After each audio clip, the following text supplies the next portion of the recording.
Welcome back to BCN news. Anakapalli జిల్లాలో దేవాదాయ శాఖకు చెందిన 100 కోట్ల విలువైన భూమిని ప్రైవేటు వ్యక్తులకు కట్టబెడుతూ జిల్లా కలెక్టర్ అత్యంత వివాదాస్పద నిర్ణయం తీసుకున్నారని మాజీ మంత్రి గుడివాడ అమర్నాథ్ ధ్వజమెత్తారు. విశాఖలో నిర్వహించిన మీడియా సమావేశంలో మాజీ ప్రభుత్వ విప్ కరణం ధర్మశ్రీ, మాజీ ఎమ్మెల్యేలు, వైసీపీ నేతలతో కలిసి మీడియాతో మాట్లాడుతూ అనకాపల్లి పట్టణం నడిబొడ్డున ఉన్న కన్యకా పరమేశ్వరి దేవాలయానికి చెందిన భూమిని జిల్లా కలెక్టర్ అక్రమంగా ప్రైవేటు వ్యక్తులకు కట్టబెడుతున్నారని ఆరోపించారు.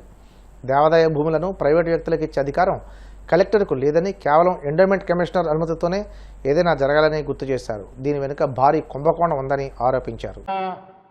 సంబంధించినటువంటి సమన్వయకర్తలు, మాజీ శాసనసభ్యులు, పార్లమెంట్ సమన్వయకర్తలు, ముఖ్యులు అందరూ కూడా మీ ముందుకు రావడానికి గల కారణం, ఈరోజు అనకాపల్లి నియోజకవర్గం నడిబొడ్డున 100 కోట్ల రూపాయలు విలువైనటువంటి అనకాపల్లి జిల్లా కలెక్టర్ చేసినటువంటి ఘనకార్యం, 100 కోట్ల రూపాయలు విలువైనటువంటి దేవస్థానం భూమి, దేవాదాయ ధర్మాదాయ శాఖ సంబంధించినటువంటి భూమి, వారు ఏదన్నా ఎప్పుడన్నా దేవాదాయ ధర్మాదాయ శాఖ సంబంధించినటువంటి పొరపాటున ఏదన్నా రికార్డులో పడినా జిల్లా కలెక్టర్ దాన్ని ఎండోమెంట్ కమిషనర్కో లేదా పై అధికారులకి, ఎండోమెంట్ డిపార్ట్మెంట్కి సంబంధించిన పై అధికారులు పంపిస్తే పరీక్షించి మొత్తం అంతా కూడా దాని మీద ఎగ్జామిన్ చేసి మోరల్ గా సబ్జెక్ట్ అంతా తెప్పించుకొని వారు అధికారం కలెక్టర్కి ఇస్తే తప్ప ఇందులో కోట్లాది రూపాయలు చేతులు మారాయి. ఇందులో ప్రధాన ముద్దాయి జిల్లా కలెక్టర్ అనకాపల్లి. వారు ఈ ప్రభుత్వ భూమిని, ఈ దేవాదాయ భూమిని, ప్రభుత్వం ఆధీనంలో ఉన్నటువంటి దేవాదాయ ధర్మాదాయ శాఖలో ఉన్నటువంటి 100 కోట్ల రూపాయలు విలువైనటువంటి ఈ భూమిని ప్రైవేట్ వ్యక్తులకి దారాదత్తం చేసినటువంటి కాపీ ఇది. ఇంత పెద్ద ఎత్తున ఇది ఇందాక నేను చెప్పినట్టు 1915లో ఎవరైతే ఈ దూరి కామమ్మ అనేటువంటి వారు డొనేట్ చేశారో 1915 డాక్యుమెంట్ ఇది బ్రాహ్మణుల సత్రం కోసం, బ్రాహ్మణులకి భోజనాలు నిమిత్తం నిర్మించాల్సినటువంటి సత్రం గురించి మేము ఆ టెంపుల్కి ఇచ్చినటువంటి ఎవరైతే కౌలుదారుడు ఉన్నాడో కౌలుదారుడికి సంబంధించినటువంటి పాస్బుక్ క్లియర్ గా కౌలుదారుడు అని చెప్పి పాస్బుక్ ఉంది. ఇవన్నీ ఉన్నా సరే మరి కలెక్టర్ గారికి కనబడలేదు. ఓ పక్కేమో హిందుత్వం గురించి, దేవాలయాల గురించి, దైవం గురించి, మతం గురించి ప్రభుత్వాలు మాట్లాడుతున్నా ఉన్నాయి.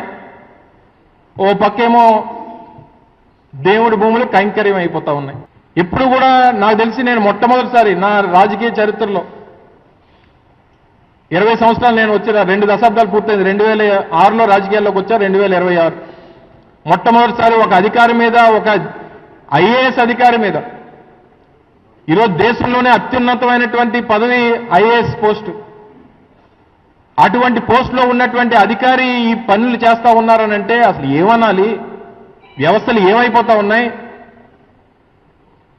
జిల్లాలో మీరు వచ్చి 2 సంవత్సరాలు అనకాపల్లి జిల్లా కలెక్టర్గా వచ్చి దాదాపు 20 మాసాలు పూర్తయింది. చెప్పండి, మీరు చేసినటువంటి మార్క్ ఏంటి చెప్పండి అనకాపల్లి జిల్లా మీద. ఓ పక్కేమో షుగర్ ఫ్యాక్టరీ, చోడవరం షుగర్ ఫ్యాక్టరీకి చైర్మన్గా ఉన్నారు. ఎవరైతే చైర్మన్గా ఉన్నారు. మొట్టమొదటిసారి 65 సంవత్సరాల చరిత్రలో మొదటిసారి షుగర్ ఫ్యాక్టరీ ఆగిపోవడం ఈ సంవత్సరం. గత సంవత్సరం 36 కోట్ల రూపాయలు రైతులు బకాయిలు చెల్లించలేదు, మాట్లాడరు. ఈ సంవత్సరం 3,300 రూపాయలు చెరుకు టన్నుకి చెల్లించాలని చెప్పి ప్రైవేట్ ఫ్యాక్టరీలు తరలిస్తున్నటువంటి క్రమంలో రేటు 3,300 రూపాయలు చెరుకు ఫిక్స్ చేస్తే రైతుకేమో 2,800 రూపాయలు ఇస్తా ఉన్నారు. కలెక్టర్ మాట్లాడదు, వాళ్ళు మాట్లాడరు. 500 రూపాయలు ఏమైపోయినట్టు. కాకినాడ జిల్లా సామర్లకోట మండలం వేట్లపాలెంలో భారీ పేలుడు సంభవించింది. బాణసంచ తయారీ కేంద్రంలో పేలుడు జరగడంతో మంటలు చెలరేగాయి. ఈ ప్రమాదంలో 18 మంది మృతి చెందారు. ప్రమాదం జరిగినప్పుడు స్పాట్లో 20 మందికి పైగా కార్మికులు ఉన్నట్లు తెలుస్తుంది. బ్లాస్ట్ సమాచారం అందుకున్న ఫైర్ సిబ్బంది వెంటనే అక్కడ చేరుకుని మంటలు అదుపు చేశారు.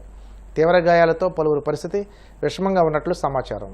తూర్పుగోదావరి జిల్లా రాజనగరం మండలం స్వరూపనగర్లో కల్తీ పాలు తాగి చికిత్స పొందుతూ ప్రాణాలు కోల్పోయిన చిన్నారి మనోహర్ కుటుంబాన్ని ఎమ్మెల్యే బొత్తుల బలరామకృష్ణ పరామర్శించి వారి కుటుంబానికి ముఖ్యమంత్రి సహాయ నిధి నుండి 10 లక్షల రూపాయల చెక్కును చిన్నారి తల్లికి అందజేశారు. జనవరి నెలలో జరిగిన 45 దొంగతనం కేసుల్లో 76 మంది నిందితులను అరెస్ట్ చేసి సుమారు 1.02 కోట్ల విలువైన సొత్తును విశాఖ పోలీసులు స్వాధీనం చేసుకున్నారు. వీటిలో 40 లక్షల విలువైన బంగారం, వెండి ఆభరణాలు, 21 లక్షల నగదు, 63 లక్షల విలువైన 423 మొబైల్ ఫోన్లు ఉన్నాయని విశాఖ నగర పోలీస్ కమిషనర్ డాక్టర్ శంఖప్రతాప్ బాగ్జీ తెలిపారు. ప్రజల్లో అవగాహన కల్పిస్తూ నేరాల నియంత్రణకు కఠిన చర్యలు తీసుకుంటున్నట్లు తెలిపారు. సిల్వర్, వెండి ఇదంతా దొంగతనం జరిగింది. మనం కేసు రిజిస్టర్ చేసిన తర్వాత 26 మనం కేసు ఎప్పుడు రిజిస్టర్ చేసాము, 24th రిజిస్టర్ చేసాము. అండ్ ఇమీడియట్గా 24 అవర్స్లో మనం కేసు ఛేదించాము. ఈ మల్లారెడ్డి సంగతి చూస్తే ఇతని మీద సుమారు 40 కేసులు ఉన్నాయి. ఈ ముద్దాయిపై గాజువాక పిఎస్లో సస్పెక్ట్ షీట్ కూడా ఉన్నది. మరి 2024లో కూడా ఇతను ఇంటి దొంగతనం చేశాడు 200 లిమిట్స్లో.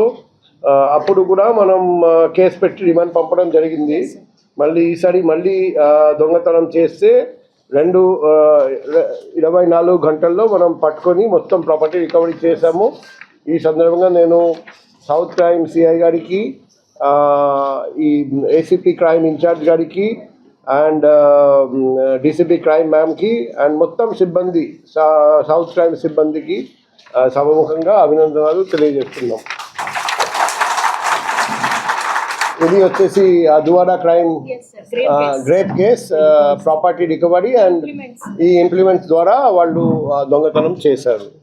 మే 2025 84, జూన్ 2025 84, జూలై 2024 97, మిగిలిన ఆల్ మంత్స్లో 100 or more. So maximum number of cases March 2025లో 130. ఇప్పుడు చూస్తే 69, అంటే దాదాపు ప్రాపర్టీ అఫెన్సెస్ 50% తగ్గిపోయింది. సో ఈ మంచి పని చేసిన crime wing under the leadership of DCP crimes ma'am, ACP incharge crimes and all crime inspectors, sub inspectors, ASI, head constable, home guards అందరికీ సభముఖంగా అభినందనలు తెలియజేస్తున్నాం. ఈసారి చూస్తే 45 కేసులు డిటెక్ట్ చేసి 76 మంది అఫెండర్స్ని పట్టుకొని 378.02 గ్రామ్ బంగారము, 1 కేజీ దాదాపు 41 గ్రామ్ 42 గ్రామ్ వెండి, క్యాష్ 21,37,200 రూపాయలు, 2 motorcycle, mobile phone 423, Sony camera, lens కూడిన Sony camera 1, chicken 25, ballot box 7, మొత్తం కలిపి ప్రాపర్టీ విలువ వచ్చేసి 1,79,845 రూపాయలు. ఈ మంచి పని చూస్తే మనకు number 1 MBP crime police station వాళ్ళు 16,80,200 రూపాయల విలువైన వస్తువులు రికవర్ చేశారు. తర్వాత గాజువాక కూడా నంబర్ 2 5,37,300 రూపాయల విలువైన వస్తువులు రికవర్ చేశారు. ఢిల్లీ మద్యం విధానం కేసులో జాగృతి అధ్యక్షురాలు కల్వకుంట్ల కవితకు ఢిల్లీ రౌస్ అవెన్యూ కోర్టులో భారీ ఊరట లభించిన సంగతి తెలిసిందే. సరైన సాక్ష్యాధారాలు లేవంటూ కోర్టు ఆమెతో పాటు కేసులు అందరికీ క్లీన్ చిట్ ఇచ్చింది. ఈ నేపథ్యంలో హైదరాబాద్లోని తన నివాసం వద్ద కవిత మీడియాతో మాట్లాడుతూ ఆసక్తికర వ్యాఖ్యలు చేశారు. మేము ముందు నుండి తెలంగాణ ప్రజలకు చెప్తూ వచ్చాము. అదే విధంగా ఇవాళ కోర్టు కంప్లీట్ గా కేసును పక్కకు పెడుతూ అందరినీ కూడా నిర్దోషులుగా విడుదల చేయడం అనేది సంపూర్ణంగా ఈ దేశంలో న్యాయ వ్యవస్థ పైన మేము పెట్టుకున్నటువంటి నమ్మకాన్ని మరి వమ్ము కాకుండా ఇవాళ న్యాయ వ్యవస్థ కాపాడిందని చెప్పి మేము నమ్ముతా ఉన్నాం. ఈ దేశంలో ఏదైతే ఒక పొలిటికల్ వెండెటా నడుస్తోందో దానిలో భాగంగా పెట్టినటువంటి కేసుల నుంచి మరి అదే విధంగా ఇవాళ రావడం జరిగింది. ఎక్కడ నా తప్పు లేకుండా ఒక రాజకీయ పరంగా ఈ కేసు పెట్టారని చెప్పి మేము పదే పదే చెప్పిందే ఇవాళ నిజమైంది. ఈ కేసు పెట్టినటువంటి సందర్భంలో అనేక సార్లు ఢిల్లీకి వారి సొంత డబ్బులు ఖర్చు పెట్టుకొని మా తెలంగాణ జాగృతి నాయకులు, నన్ను అభిమానించేటటువంటి అన్నదమ్ములు, మిత్రులు అనేక మంది నాకు, నా కుటుంబానికి అండగా నిలబడ్డారు. చాలా మంది పేద కార్యకర్తలు డబ్బులు పోగేసుకొని ఢిల్లీకి ఫ్లైట్ టికెట్లు పెట్టుకొని వచ్చినటువంటి వాళ్ళు ఎంతో మంది నాకు తెలుసు. ప్రతి హియరింగ్ కి వచ్చి నాకు ధైర్యాన్ని ఇచ్చిన వాళ్ళు ఎంతో మంది నాకు తెలుసు. అటువంటి వారిని జీవితంలో నేను మర్చిపోకుండా కళ్ళలో పెట్టుకొని చూసుకుంటానని వాళ్ళందరికీ కూడా తెలియజేస్తూ, ఆ సమయంలో నా పిల్లలతోని అండగా నిలబడ్డటువంటి మా కుటుంబ సభ్యులకు, ముఖ్యంగా మా అత్త మామయ్య గారికి, మా మదర్కి, ఫాదర్కి, మా హస్బెండ్ కానీ, మా పిల్లలు కానీ, ఏదైతే వాళ్ళు 5.5 నెలలు నరకయాతన అనుభవించినారో వారిని ఇంకా మంచి మనుషులుగా తయారు చేసిందని నేను బలంగా నమ్ముతూ, ఆ దేవుడిచ్చినటువంటి వరంగా నా కుటుంబం ఇవాళ నాతో నిలబడి ఉండడం, నా కుటుంబంతో పాటు జాగృతి కుటుంబం, తెలంగాణ కుటుంబం నిలబడి ఉండడం చాలా సంతోషంగా ఉంది. వారందరికీ కూడా వార్తలు ముగించే ముందు ముఖ్యాంశాలు మరోసారి. వ్యవసాయ రంగానికి ప్రభుత్వం అధిక ప్రాధాన్యం ఇస్తుందన్న మంత్రి అచ్చెన్నాయుడు. సీఎం చంద్రబాబు దూరదృష్టితో వ్యవసాయానికి స్వర్ణయుగం వచ్చిందని వ్యాఖ్య. మత్స్యకారుల సంక్షేమానికి ప్రభుత్వం పెద్దపీట వేస్తుందన్న నరసాపురం ఎమ్మెల్యే బొమ్మిడి నాయకర్.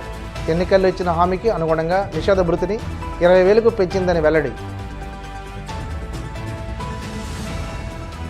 వైసీపీ సోషల్ మీడియాపై సిఐడి డీజీకి ఫిర్యాదు చేసిన టీడీపీ నేతలు FBI, ఎప్స్టీన్ పేర్లతో చంద్రబాబుపై తప్పుడు పోస్టులు సృష్టించారని ఆరోపణ.